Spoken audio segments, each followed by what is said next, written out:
Hello दोस्तों, welcome back to my second mini blog. हमें पहुंचना था 2 बजे तक ब्राइड के घर और हम हो गए थे 5-10 मिनट लेट। तो पापा ने जल्दी से गाड़ी निकालकर हमको पहुंचाया लोकेशन पर। आपने फर्स्ट ब्लॉग में देखा होगा कि हमें जाना था आज ब्राइड की मेहंदी लगाने के लिए। तो हम पहुंच गए ब्राइड के घर। वहां पहुंचकर हमने थोड़ा सा किया इंतजार ब्राइड के आने का। तब तक मैंने आपको दिखाई हमारी ब्राइड के पैरों की मेहंदी और इसी के साथ हमारे बीच आ गई थी ब्राइड। वो भी बहुत स्पीड में आ रही है क्योंकि उनको लगवानी है जल्दी से मेहंदी, चूंकि बहुत लेट हो गई है वह मेहंदी स्टार्ट करने में। तो हमने भी देर न करते हुए मेहंदी लगाना स्टार्ट कर दी। ब्राइड के यहाँ शादी के काफी सारे फंक्शंस चल रहे थे, जिसके चलते ब्राइड बहुत थक चुकी थी। तो उन्होंने मेहंदी लगवाते लगवाते किया थोड़ा सा रेस्ट और हमारी मेहंदी यहाँ तक कंप्लीट हो गई थी। यहाँ तक हमने मेहंदी कंप्लीट करने के बाद में ब्राइड हमारी तैयार होने चली गई, क्योंकि ब्राइड के यहाँ रखा गया था मेहंदी का फंक्शन।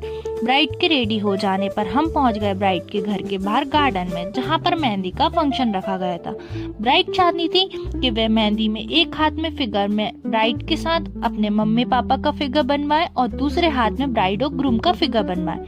हमने भी उनकी चॉइस के अकॉर्डिंग मेहंदी में काम किया। ब्राइड की मेहंदी सूखने लगी थी तो हमने स्प्रे करके मेहंदी को स्टेबल बनाया और उसमें कलर अच्छा है, इसलिए मैंने ब्राइड की फ्रंट की मेहंदी कंप्लीट की।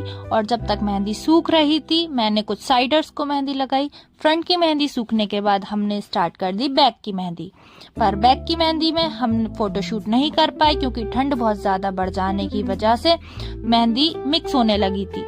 इसके बाद हमारी मेहंदी कंप्लीट होने के बाद फोटोग्राफर भैया ने दीदी का किया फोटोशूट और तभी ब्राइड की साइड से उनकी फैमिली में एक दीदी की मेहंदी लगने से रह गई थी, तो हमने लगाई उनको मेहंदी और वह मेहंदी लगवा कर बहुत खुश हो गई।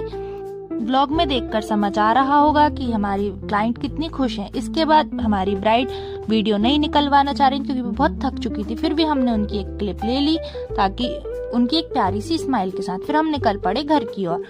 मेरी सिस्टर को ठंड लग रही थी तो दिख रहा होगा कि वो कैप लगा रही है। अब हम घर निकल चुके हैं। रात काफी ज्यादा हो चुकी थी तो मार्केट हो चुका था पूरा बंद और हम पहुंच चुके थे घर। Thanks for watching, bye bye.